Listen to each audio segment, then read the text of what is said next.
दोस्तों, स्वागत है आपका अपने channel Afzal tech and education में। आज हम लोग जो है एक और नए चैप्टर के बारे में जानेंगे जिसका नाम है a journey through state of water.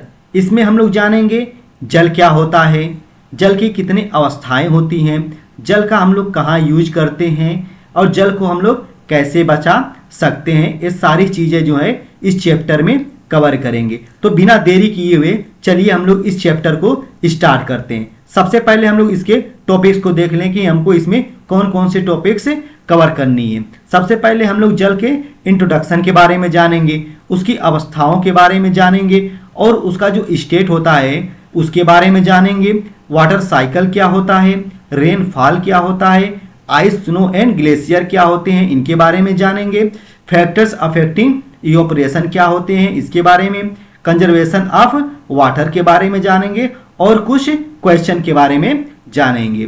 तो सबसे पहले इसके इंट्रोडक्शन के बारे में हम लोग देख लें। जल हमारे जीवन का आधार है। बिना जल के जीवन की कल्पना भी नहीं की जा सकती है। यह केवल मनुष्यों के लिए ही नहीं बल्कि पशु, पक्षी, पौधों और पृथ्वी के लिए या हर जीव के लिए यह आवश्यक होती है। जल प्राकृतिक रूप में 3 अवस्थाओं में पाया जाता है। एक तो होता है ठोस, दूसरा द्रव, तीसरा वाष्प या गैस होती है। सूर्य की गर्मी के कारण जल वाष्प में बदलता है, फिर ठंडा होकर बादलों का रूप ले लेता है और वर्षा के रूप में पुनः पृथ्वी पर लौट आता है। इस निरंतर प्रक्रिया को जल चक्र कहा जाता है। जल चक्र के बारे में हम आगे और अच्छे डिटेल से जानेंगे। जल के इस अद्भुत चक्र और उसकी अवस्थाओं में परिवर्तन की यह यात्रा ही जल की विविध अवस्थाओं की यात्रा कहलाती है। अब देखेंगे स्टेट ऑफ वाटर।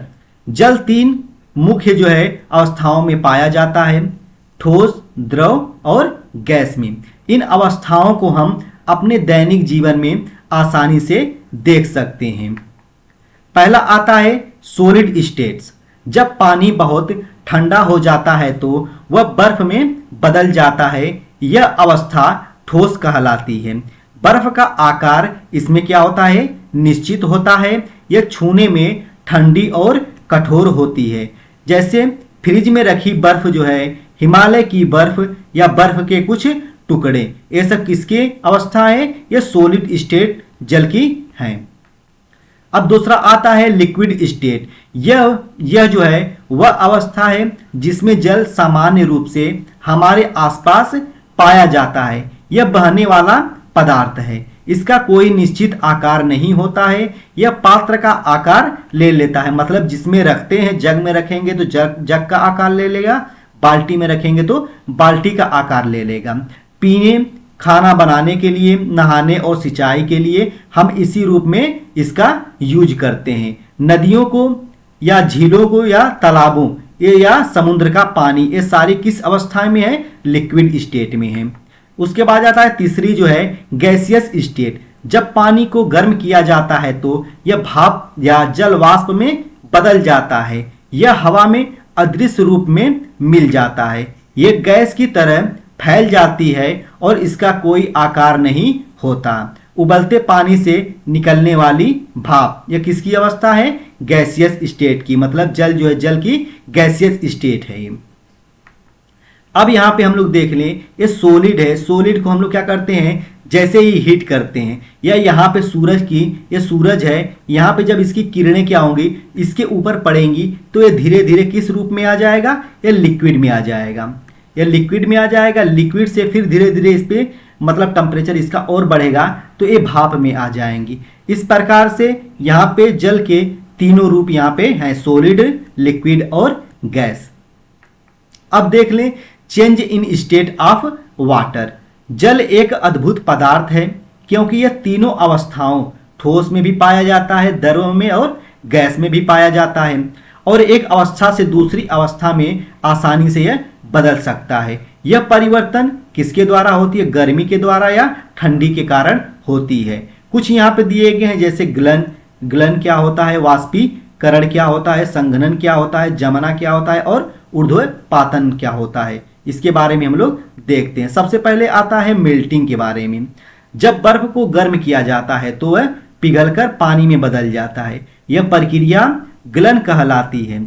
इसमें ठोस अवस्था द्रव अवस्था में जो है बदल जाती है। जैसे फ्रिज से निकला बर्फ जो है धीरे धीरे पिघलकर किसमें बन जाता है, पानी में बदल जाता है। जिस प्रक्रिया के द्वारा यह पानी में बदल गया उसे मेल्टिंग कहते हैं। अब दूसरा आ जाता है इवेपोरेशन। जब पानी को गर्म किया जाता है या सूर्य की गर्मी मिलती है तो यह जो है भाप में बदल जाता है। यह प्रक्रिया वाष्पीकरण कहलाती है। इसमें द्रव जो है द्रव अवस्था गैस में बदल जाती है। जैसे धूप में हम लोग क्या करते हैं, कपड़े को रख देते हैं, वह जल्दी से जो है सूख जाते हैं क्योंकि पानी जो है वाष्प बनकर उसमें से उड़ जाता है। यहाँ पे हम लोग देख सकते हैं कि जैसे हम लोग यहाँ पे इसको हीट करते हैं, यह क्या होता है धीरे धीरे ऊपर, मतलब ये जो वाटर के जो कण होते हैं ये धीरे धीरे ऊपर उड़ने लगते हैं। इसी प्रक्रिया को वाष्पीकरण बोला जाता है। अब आता है कंडेंसेशन।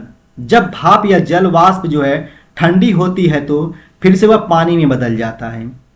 यह प्रक्रिया संघनन कहलाती है।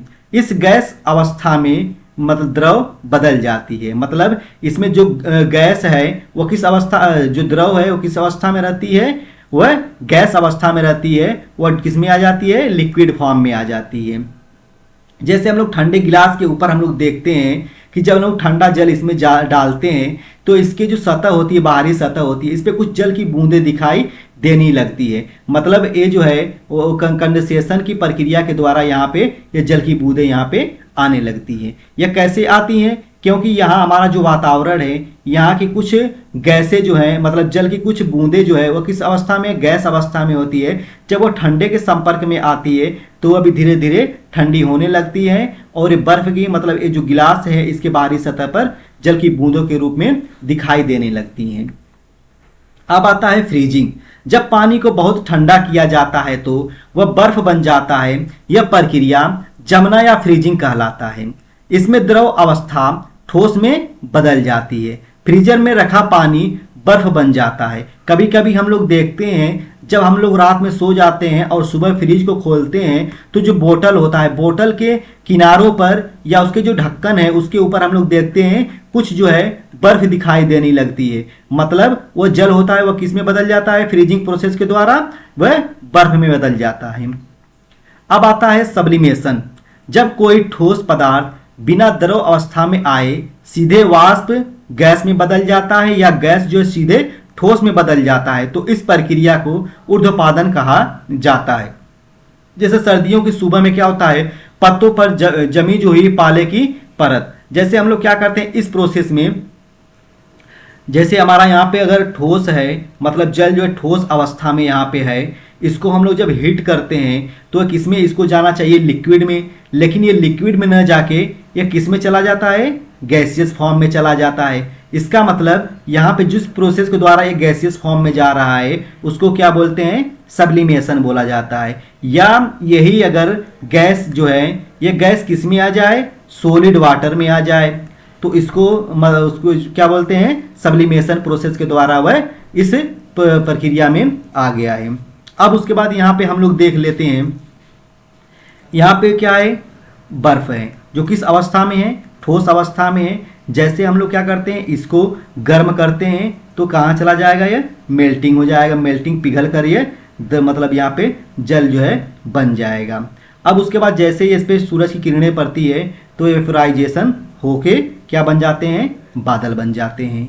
ठीक है, यहाँ पे सारी प्रोसेस, सारी प्रक्रियाएं यहाँ पे दी गई हैं। इसी प्रकार क्या होता है, ये लिक्विड से किस में आ जाएगा, लिक्विड से ठोस में बनेगा या फ्रीजिंग के द्वारा बन जाएगा। अब यहाँ कंडेंसेशन में क्या होगा, यहाँ पे ये बादल से डायरेक्ट जो है ये लिक्विड में यहाँ पे चेंज हो जाएगा। अब ये ठोस से डायरेक्ट जो है गैस में आ जाएगा तो सब्लिमेशन हो गया। और एक गैस से डायरेक्ट जो है ठोस में बर्फ में आ गया तो ये क्या हो जाएगा, डिपोजिशन हो जाएगा। ये सारी प्रोसेस यहाँ पे एक ही चित्र में दिखाई गई हैं। अब आगे हम लोग देख लें कि वाटर साइकिल क्या होता है। पृथ्वी पर जल की मात्रा लगभग जो है स्थिर रहती है। यह न तो बढ़ती है और न ही घटती है, बल्कि एक निरंतर प्रक्रिया में एक अवस्था से दूसरी अवस्था में बदलती रहती है। इस सतत प्रक्रिया को जल चक्र कहा जाता है। जैसे साइंटिफिक रीजन के हिसाब से देख लें इसकी डिफिनेशन, सूर्य की ऊर्जा, जल का वाष्पीकरण, बादलों का निर्माण, वर्षा और जल का पुनः पृथ्वी पर लौटना, इस पूरी प्रक्रिया को जल चक्र कहते हैं। Main stage of water cycle, कुछ इसकी अवस्थाएं कैसे ये जल चक्र होता है। सूर्य की गर्मी से समुद्र जल या झील या नदी और तालाब का पानी जो है वाष्प में बदल जाता है। यह जल वाष्प वातावरण में ऊपर उठने लगता है। ऊपर की ठंडे परतें में जमकर यह जल वाष्प ठंडी होकर छोटे छोटे जल कणों में बदल जाती हैं। यह जल कण मिलकर बादल बनाते हैं।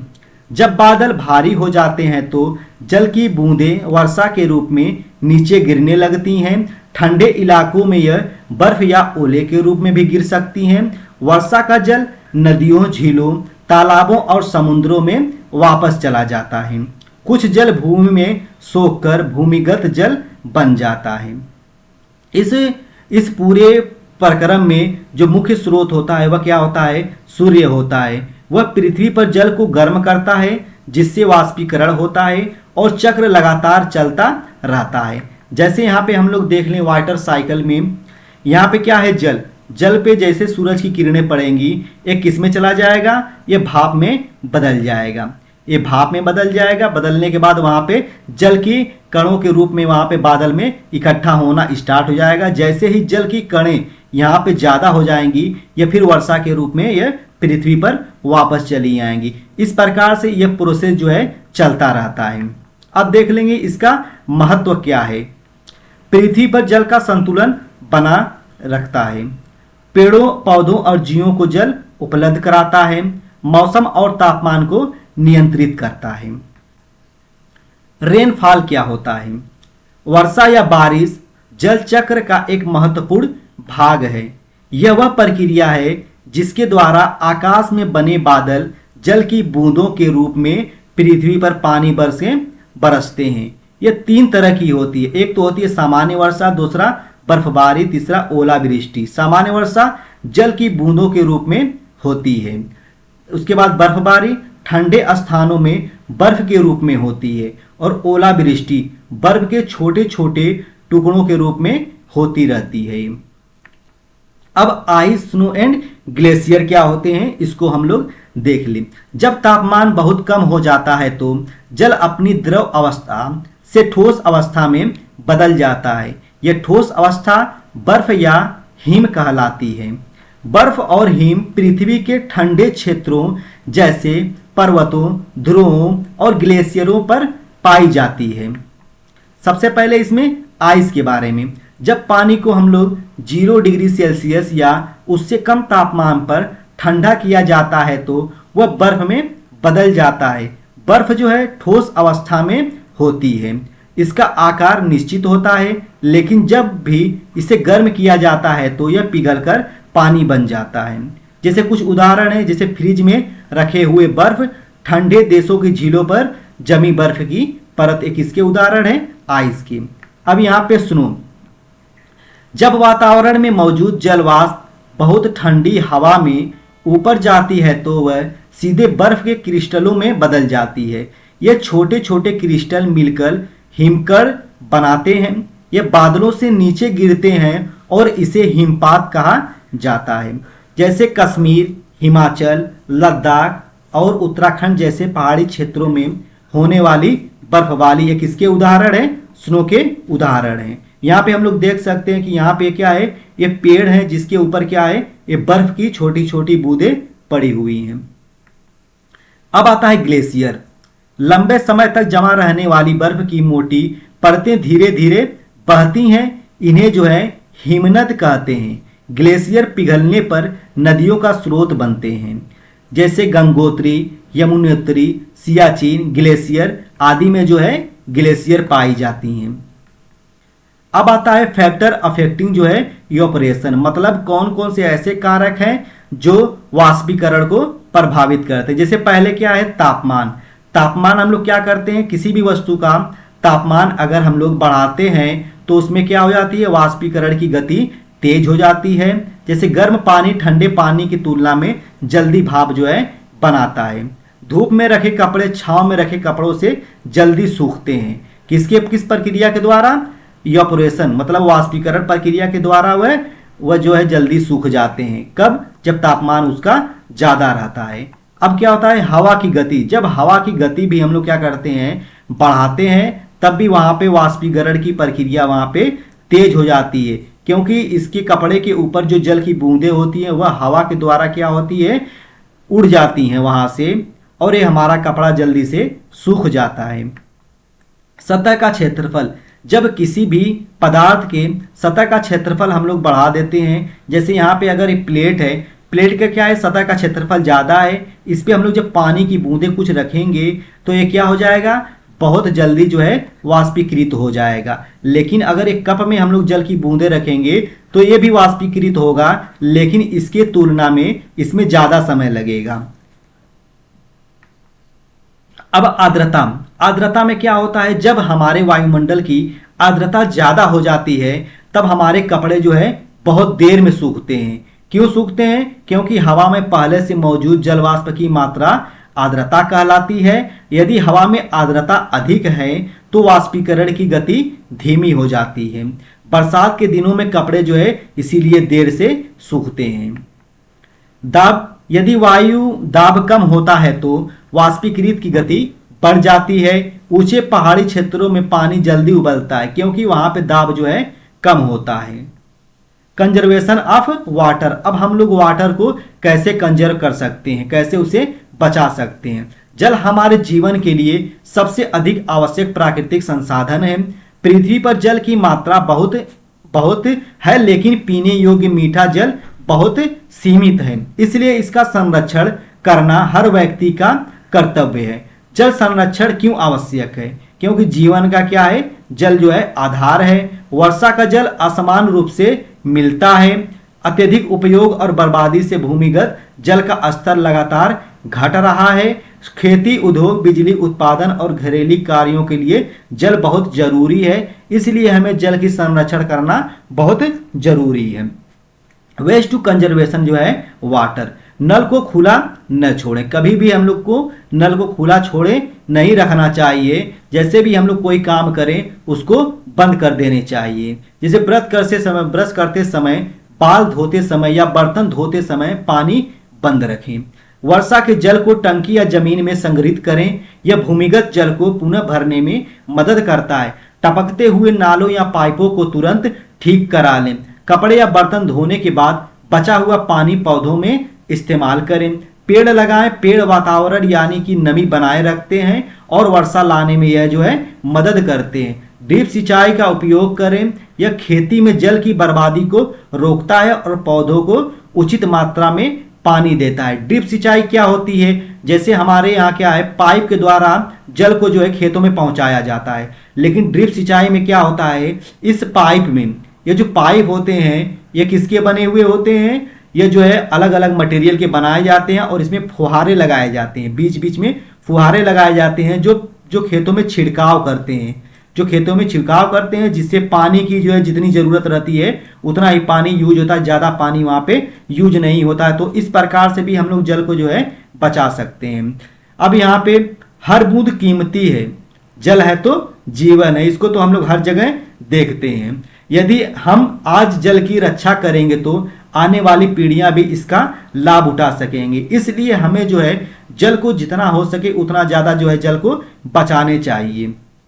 उसके बाद लॉन्ग आंसर क्वेश्चन, जैसे जल की विविध अवस्थाओं का वर्णन कीजिए। जल चक्र की प्रक्रिया चित्र सहित समझाइए। वाष्पीकरण को प्रभावित करने वाले कारकों का वर्णन कीजिए। जल का संरक्षण क्यों आवश्यक है, इसके उपाय बताइए। बर्फ, जल और भाप के बीच संबंध को समझाइए। वर्षा कैसे होती है, समझाइए कि यह पृथ्वी पर जल संतुलन कैसे बनाती है। ये सारे जो क्वेश्चन हैं इनके आंसर आप हमें कमेंट में बता सकते हैं। तो इस वीडियो को अगर आपको पसंद आए तो आप हमारे चैनल को सब्सक्राइब करें, लाइक करें और अपने दोस्तों के साथ शेयर करें। और अंत में बेल आइकन के बटन को दबाना ना भूलें, ताकि जैसे ही हम कोई वीडियो अपलोड करें वह आपके पास जो है आसानी से पहुंच जाए। तो अंत तक देखने के लिए आपका बहुत बहुत धन्यवाद।